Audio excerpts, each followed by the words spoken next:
I need a change. I need a fresh start. I need to feel alive again. Have you ever felt this way? Or have you ever really listened to those thoughts and actually followed through? My guest today, Stephanie Leigh, did just that. She listened to her intuition and moved cross country alone and pressed the reset button on her life. Her brave journey is one I'm excited to share with you. So let's get started. Welcome to the Youthful Older Yogi podcast. I'm MJ Waddell, your yogi host and founder of Share Yoga. I've been practicing, teaching, and loving yoga for over 25 years. I'm an advocate of movement, creativity, and staying healthy in mind and body after 50. And so are my guests. It's never too late to start, and there's a lot of healthy years ahead. So let's start now. Hi, everybody, and welcome to the Youthful Older Yogi. I'm MJ Waddell, the creator of Share Yoga, and you are here today on the Youthful Older Yogi podcast. I'm so happy you're here. I have an amazing guest today. Her name is Stephanie Leigh, and Stephanie is a multi-passionate person. And besides being certified in yoga and Pilates and Les Mills, she is passionate about nature. She loves creating psychedelic nature art. She also has some fur babies that she loves. And I was introduced to her. We worked at the same studio a few years ago. And she's just a very courageous human being. And she made a big move cross country a few years ago. And we were just talking about risk taking and not being afraid to change. So I'm so happy she's here. And I just want to welcome Stephanie to the podcast. Stephanie, good morning. Thank you for being here. Thank you for having me, MJ. I am looking forward to this. This is my first, so I'm getting that checked off the list, and I'm very happy that it's with you, for sure. Awesome. And I just have to say that we are 3 hours. I'm on the East Coast, she's on the West Coast, and it's 7 a.m. for her, but she's an early bird. So I admire you for that. So let's start with, when people ask you what you do, since you're such a multi-passionate person, how do you respond? If someone say, hey, what do you do? What would your response be? Yeah, I mean, overall, it certainly depends on who it is. If it's just a stranger passing by, I'll lead with my day job type of, I manage a restaurant. But for those who I'm closer to or have that energy that, like, I know I'm going to have a discussion with this person, I really share everything, really big into health and fitness. I do this to pay my bills, and I'm a nature lover and artist. So kind of give them the whole grand scheme of things in a brief sentence. Yeah, people ask me too, and I have multiple different jobs and passions. And you're right, it depends on who's asking me and in what context. What do I really want them to know about me? So. Right. And I feel like we've all learned from our environments and our past and our upbringings, our experiences. So has anyone influenced you into your either passion for health and fitness or your passion for nature or art? Were there any influences that you can remember that started these love affairs with these different mediums? Yeah, for sure. I mean, there's in terms of like my artistic background, I've always been introverted, and just creativity and drawing was my outlet. I'm so in my own head many times. So that's a nice way to kind of take everything that's jumbling up in there and put it onto some paper. And with that, my high school art teacher, Mrs. Brown, she was influential to me in a way that she was a tough cookie for like a middle school artist teacher. She kind of critiqued us in a way that she would maybe even an adult. But although younger, it was a little hard to hear, taking that, like, what is this? She's mean. But like looking back on it now, I'm like, this was really great. This is what I needed. She pushed me to do the thing. She saw potential in me, and that really helped me kind of drive my artistic background further with that. In terms of health, I was influenced by, I started taking Pilates at the Rack. I lived in Greece, New York for like 4 years, and the women's Rack was right around the corner for me when it still existed. So I went there, and I really took to the Pilates practice because it had a little bit of a dance background to it. And I was a dancer growing up. So it kind of just, my energy pulled to it. I think her name was Valerie. She was a Pilates instructor there. And she was the best. She was creative. So she had that artistic energy that I get drawn to. But she was just a really great instructor. And I wanted to be that. So that helped me kind of get into that space. In Yeah. terms of nature, I've never, growing up, we didn't go like camping, or I wasn't part of Girl Scouts or anything, but I don't know what it is. It's just soothing. So it just came naturally. Yeah. Well, I think with nature, everybody is nature in itself. So yeah, I've had some really, really tough teachers. I'm so glad they were mean. Exactly. Quoting, But yes. it's like, you're really, it's that tough love that really helps you. And as a teacher, yoga teacher, I also teach theater. I always keep that in the back of my head because sometimes you don't want to hear what I might say, but it's really out of love. So I'm glad you had teachers like that. And I think we all need teachers like that propel us. Okay, so let's talk about your huge move. Okay. Was it 2019 you moved? 2019. Yeah. Absolutely. So for listeners, Rochester, New York is basically almost in Canada. It's on Lake Ontario. It's very far. It's really upstate, the farthest pretty upstate Western New York you can get. And so Stephanie moved from Rochester, New York to Eugene, Oregon.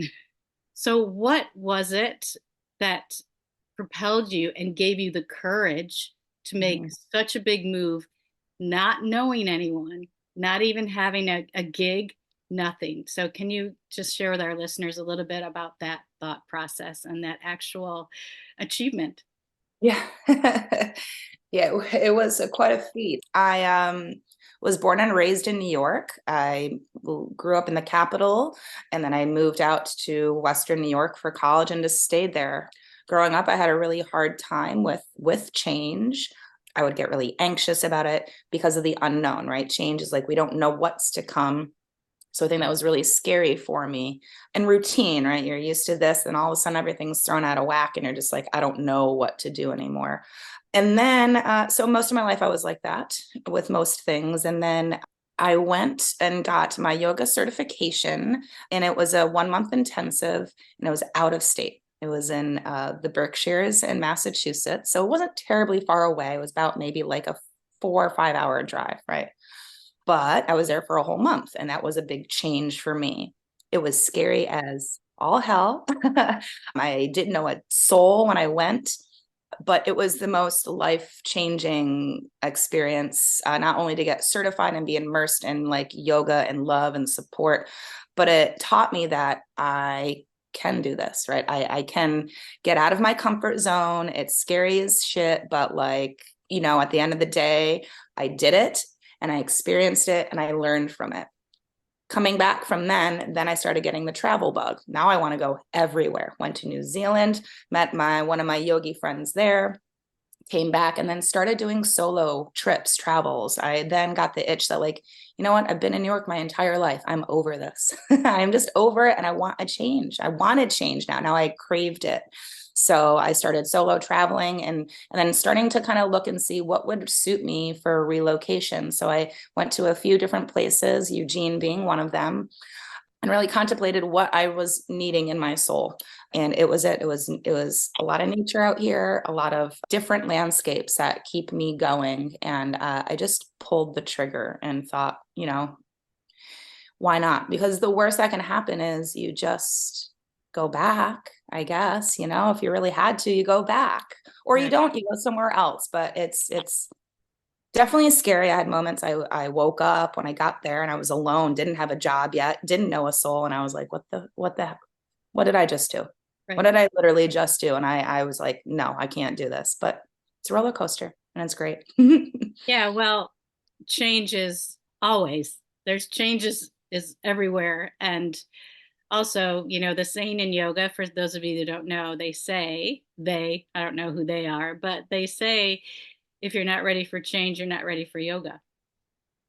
And Absolutely. yeah, and on this podcast, of course, a lot of yogis listen to it, but if you're not a yogi and you hear that, oh, yoga is so wonderful, it doesn't have to be yoga. That, it can be any type of modality that changes you. And look at your kitty. I love your kitty. So, This is the little guy from Little oh, Ruben, so he oh. might join us. Well, it's an extra guest. We like that. And so you went out and you made that huge change. Is it 5 years now? 5 years later, Yeah. you're pretty settled there. You've got a job. You are doing your day gig as in the restaurant area, managing a restaurant, and then you also work at a brand new Y in Eugene, and you have another certificate for Les Mills. And talk a little bit about this is what I love about people that are into health and fitness. It doesn't have to be one thing. When you do multiple things and you combine them, it's such a lovely, I think that's being artistic, how you can combine them all. So talk a little bit about your new Y and your new certification.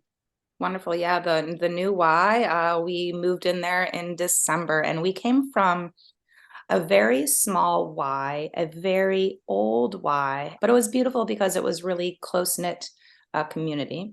Has since blown up. Perfect though. It might feel really pulled away, but we're growing the community, which is beautiful in that sense. Everything's brand spanking new. Love it. Lots of equipment, lots of new energy, lots of brand new classes. Les Mills being one of them. Happy to be certified with them. It's such a great program. There's so many different programs within the Les Mills format, so it's easy to expand that. And like you said, it's all encompassing. You can do yoga, you can power lift, you can do Zumba dance, choreographed cardio work, and it's all to just make you feel better, right? And you can take parts of each one of those modes of movement and really plug it into the rest of them. Use the yogic breath for your weightlifting because it helps to engage and it helps to stay focused. Use that strength that you learn in powerlifting to bring to your yogic postures to create more intensity, more burn if that's what you're looking for. So yeah, I enjoy, like you said, being very like artistic in a way when it comes to moving your body really. And Yeah, and that's what yoga is. It's union. And then you can bring these other things in, and it's so great. And for those of you that don't know what Les Mills, Stephanie, can you explain what Les Mills is? yeah, Les Mills is a very structured program workout method. It is choreographed and it depends on what program you're doing. I do body pump. So it is strength training to music. So it really, for me, implemented my dance background because there's different tempos and you have to kind of hit each tempo with the movements you do. It's all, like I said, done to music. So there are at the moment 126 different releases. So 126 different variations of a program, all very primal movements. You do maybe like 10 different exercises, but mixing them up to really create a great workout. Yeah, I'm very intrigued by it. I know a lot of people that have taught it, and I've actually gone into studios that say, "Do you do Les Mills?" And I'm like, "No," but maybe but not yet. Maybe that's something I need to experience because I like learning new stuff too. So yeah, that's great. And Les Mills is it's national. There's a It global, is. yeah. It is global. Yes, it's Les Mills himself is out of New Zealand, so started there, grew, and it's honestly kind of like the yoga in a way. It yokes people together. It's a community, and you move together, right? We're all challenging ourselves. We're all sweating. We're all scrunching our faces. We're doing it as one. So Perfect. I Awesome. like Thank it. you. Yeah. Well, let me ask you, what has been the best part of taking this big move, this big risk? What would you say if there's one thing? Maybe there's a couple. What do you think the best benefit is of taking a chance? And I'm just asking you this because for listeners, it doesn't have when you risk something, it doesn't have to be a huge risk.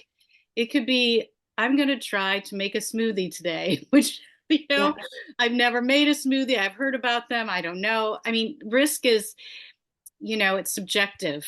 I mean, or going a different way to work could be a risk.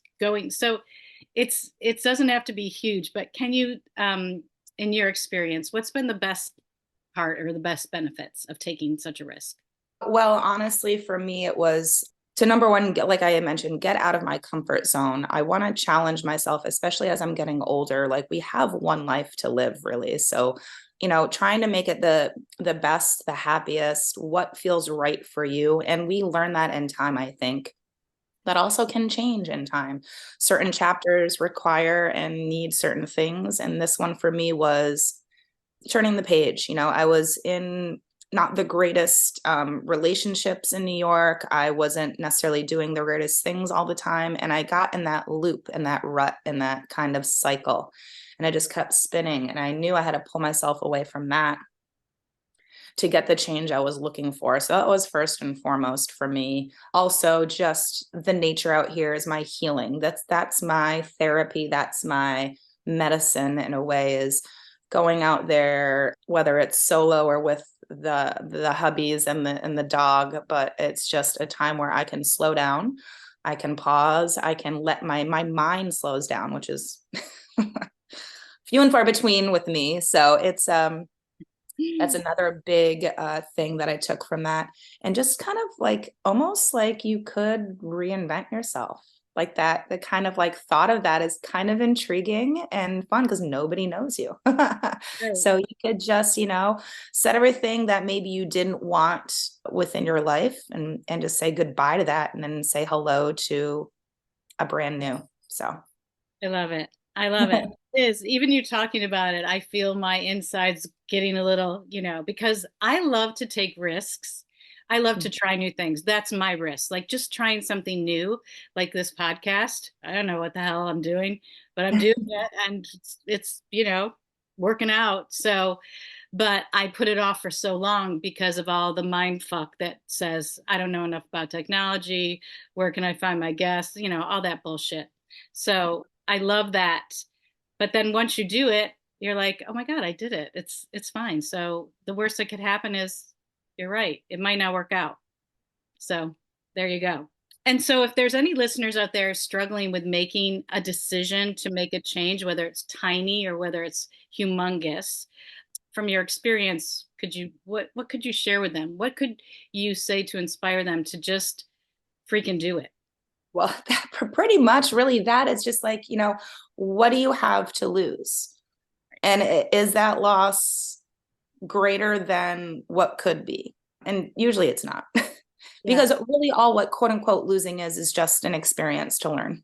And then take what you learn from whatever that might be. Failure, if you want to call it that. It's not really failure. It's just like, okay, I've done this. This was the outcome. Wasn't necessarily ideal or what I would want, but it happened. Now I'm going to learn from this. Moving forward, I take that nugget of wisdom and then I use that for the next thing. With that also, and this came from my yogic training, one of our mentors, Kobe Koslowski, she used the concept of the 1 degree shift. And this will always stick with me, the 1 degree shift. You're on this big cruise ship, and maybe you could also relate to this, right? In terms of the reference, the driver, right? The boat, 1 degree turn of the wheel, it's going to slowly over time change the path. Not sharp, not instantaneous, but in the long run, tiny little shifts. And that's really all you said. Like we wake up and learn to make a smoothie for the first time. We decide to not go this way today. It's those small little things that could actually grow into something great. So take the chance. Oh, I love that. Thank you. Yeah, Yeah, because it is, I think a lot of people freeze. They just are so afraid of change and that the outcome in yoga, we learn not to be attached to the outcome, but it's human nature to live in the future, right? We're not always. living, and that's the thing with yoga. We're again and again, we're drawn back to the present. The future's we don't know, so why worry about it? But that's great. I love that analogy, that 1 degree. That is perfect. Yes, it can just, and it happens daily. Things happen that actually make you change that you don't know. There could be, maybe you didn't go that way, but there's an accident and now you have to go that way. you know? Exactly. The So universe is gonna give it to you whether you want it or not. that's So right. Right. Yeah. Learn I to- wanted to pop in to thank you for listening to the Youthful Older Yogi. It's season 2, and I'm so excited to bring you more great guests, education, and ways for you to stay youthful in mind and body after 50. If you love the show and want to help me make it even better, please consider becoming a supporter. You get to choose how much and how often you give, and there's no commitment. And remember, I donate a portion of every dollar I receive to charity. For 2024, I've chosen UNICEF. Just click the support button in the show notes. And just as helpful is sharing the show with other youthful older yogis. Thank you again so much for listening. And now let's get back to the podcast. I love how you just explained all that. And I want to switch right to your Friday vibes. So for listeners, Stephanie does on Facebook, it's called Friday Vibes. And they're inspirational little sayings. And I just love them. They're just short and sweet. And they just give you a moment to reflect and pause and just, so I love it. And I want to just ask you, how did you start doing your Friday vibes? And are you finding it easy or hard to be consistent every Friday? Because consistency can be a bitch. It sure can. Yeah, one day I love just kind of scrolling through and reading just wonderful inspirational things. And one day I was like, one really like grabbed me. I'm like, and it was probably some backhanded, witty one too, because I like those very much. So I was like, that this feels like a Friday vibe. It was, we're going into the weekend, something to think about to encourage others. And I threw it up there. I'm like, oh, that was cool. Let me try that again. And again and again and again. And it really is for everybody. It's like I pull from things that I've experienced personally, but I also throw things in that I haven't necessarily experienced, but I can relate to, because I know we've talked about this prior, is that as humans, baseline, we all are connected. We've all experienced pain, heartache, joy, happiness. So our experiences are all different, but we can all come down to the root. So I'm hoping throwing these Friday vibes out where no, you didn't have that exact experience, but that feeling and you can relate, and just helping others, remind others to just be strong, love yourself, and move forward. Consistency.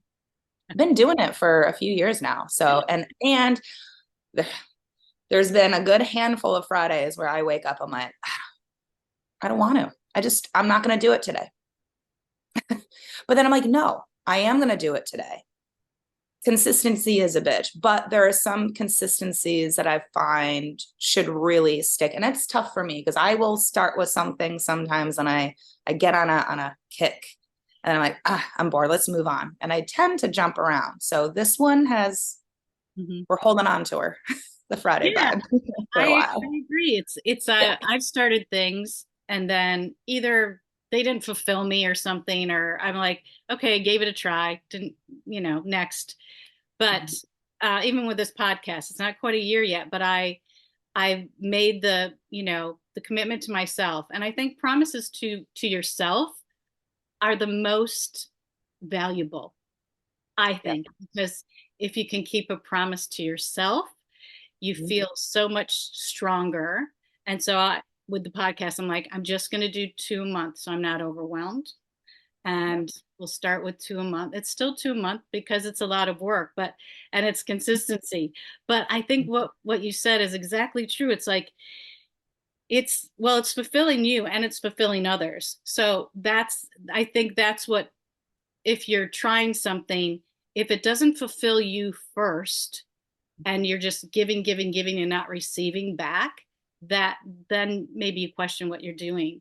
But I think with Friday Vibes, with this podcast, I get so much out of connecting with yogi friends and sharing with other people that I have no idea who's listening. I don't check the stats or anything like that.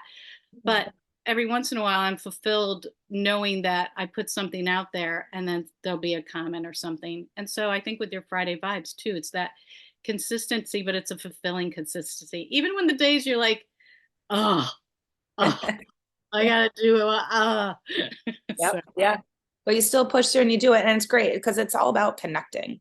And there's so many ways to connect to other folks. And I think by you doing podcasts and us sitting here right now and talking to one another is a great way to reconnect. And then those who listen, connection that way. And then same with the Friday vibes. It's just pulling people together, which I think is a beautiful thing. Awesome. You talked about your nature and how nature is like your medicine, which I agree. I live a block from the beach, across the street from the ocean. Don't be jealous, everybody. It's like, I am. but my just being across the street from the ocean, I walk across the street and just go for a beach walk when those days are tough. It's like, it's amazing. It's amazing just going out for a walk, whether it's on the ocean or in the mountains or wherever it is, just to get outside and enjoy nature. And how big a part is that for your well-being?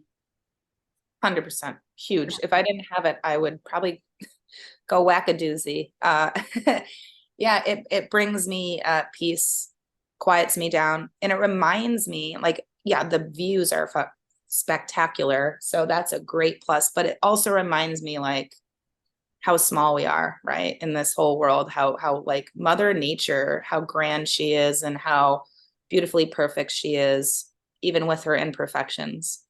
That it kind of washes away any of my doubts, my worries, my, negative thoughts of whatever, because look at this right here and look how grand it is compared to my one problem that I'm having today. So it's for me, it's a must And for do you sure. feel, I'm talking from my experience when I'm taking beach walks, that's when I actually get my ideas and I feel more creative when I'm in nature. Is that something that happens for you?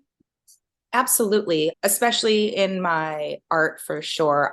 It slows me down and allows me to really observe. Like, I am just intrigued by just the microorganisms growing on a tree. There's like a whole little ecosystem within that little spot on that tree, and I just is like mind blown. So it really allows for me to kind of see different perspectives for sure.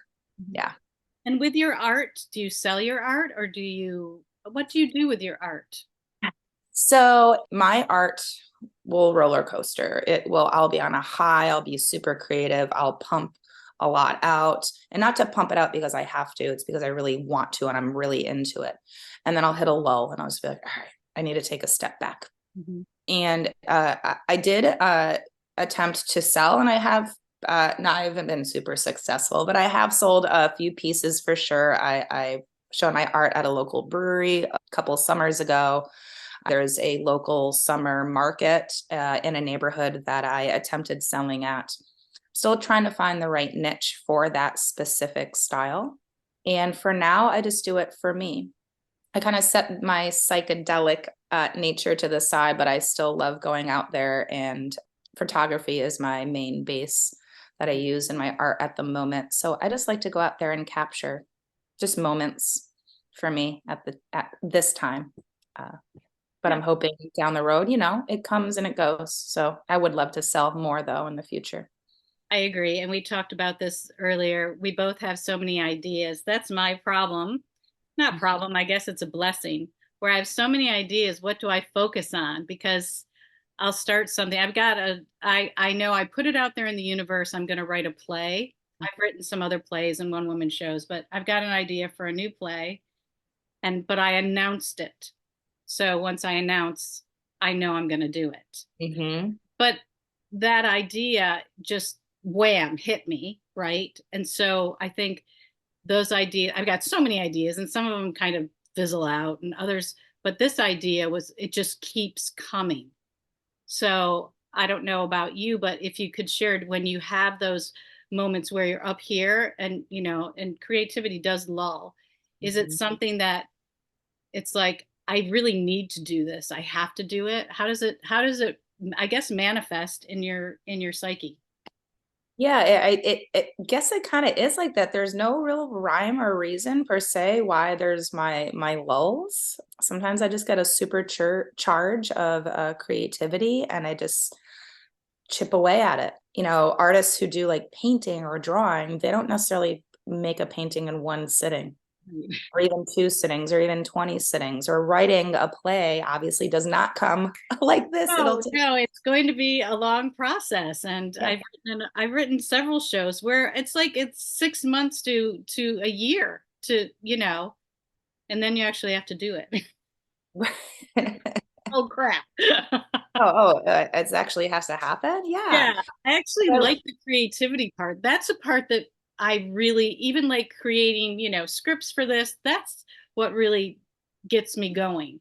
So when people say, "Oh, well, what have you done?" I'm like, "I've created a lot. You just don't have to see it." You can, and okay.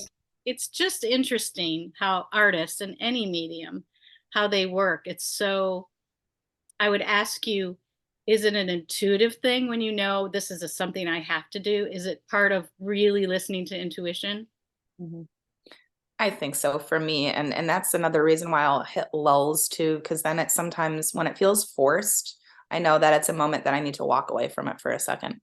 Yeah. Because I never want to lose the passion for creating in a specific way. I'll always create, in different ways, kitchen, Right. you know, Right. art, what have you. But if it's a specific thing, I don't want to burn myself out on it. I want to enjoy it. And Mhm. that's, I think, another reason why I don't necessarily am diehard trying to sell something or make a business out of it or a career out of it, because I want to hold on to it as best I can. Yeah. Yeah. Great. Thank you for sharing that. And let's get back to the wellness part and the yoga part. There's a lot of people listening that may practice yoga or teach yoga. And also, sometimes you feel very creative with your teaching or your practice, and other times you don't. And I think, being a practitioner and a teacher for decades, I just acknowledge it now. I'm like, okay, I might not feel creative, but my class in front of me might, they don't know that. They feel like, wow, that was really interesting or creative. I'm like, Yeah. oh, okay. So I would just encourage listeners that if you feel that way, if you feel I'm not creative, you are creative. You're just in that ebb and flow of creativity, and Exactly. you know, but it could be burnout too. So just acknowledge burnout's a real thing, and listen Yes. to it. Yes. And that's, I mean, everything in yoga, the idea of the yin, the yang, like the balance of light and dark. And that's with everything in life. That's the burnout and that's the inspiration. And it hits a high and it hits a low. And same way, creativity wise with creating a class, sometimes I'm really gung ho and I love to do it. And some days I'm like, I'm just going to take from my notebook. I'm just going to walk into class because, today is just not today, but you still show up. You still show up and you still teach and like, and the students don't know. They loved the class. Yeah, Cool. yeah, Yeah. that's amazing. All Mhm. right, let's talk about aging because it's called the Youthful Older Yogi. You are almost 40? Yeah. I'm going to be 40 in July. Big. July. Okay, great. And so, how do you feel about turning 40? And have you noticed any shifts, not just body shifts, but perspective shifts as you move into your fifth decade? Yeah. Yeah, I am looking forward to my 40s. I was coming back again to my yogic training since we were at immersive. We had dorm mates. Mhm. Mine happened to be at the time, I mean, we were about mother-daughter age, and we really connected. Michelle, her name was, from the Midwest, and she said that her 40s was the best years of her life. So I am so looking forward to it. A 30s for me was getting out of the 20s rut. You're still in that, ooh, what do think people think about me? I got to care about everything else around me but me. Mhm. Shifting into more of, I don't give a damn no more. And I don't care what you think, what your opinion is of me. And especially in the later 30s, I'm feeling that. And I can't wait for what the 40s hold. More wisdom, finding more peace and harmony within me is just really all I'm looking for. And that with that, in like my yogic practice, physically wise, no, I don't do the things I used to. Because back then I was like, I want to be that power yoga flow, power vinyasa. I want to do all the balances and the headstands and handstands and whatnot. And now I'm just like, you know what? A deep lunge is perfect. It's fine. Or not even a deep one. How about a little guy? Because, Yeah. I mean, we age, our body ages, and kind of you want to challenge, but you don't want to push over the edge. So slowing it down has really been what I've been doing.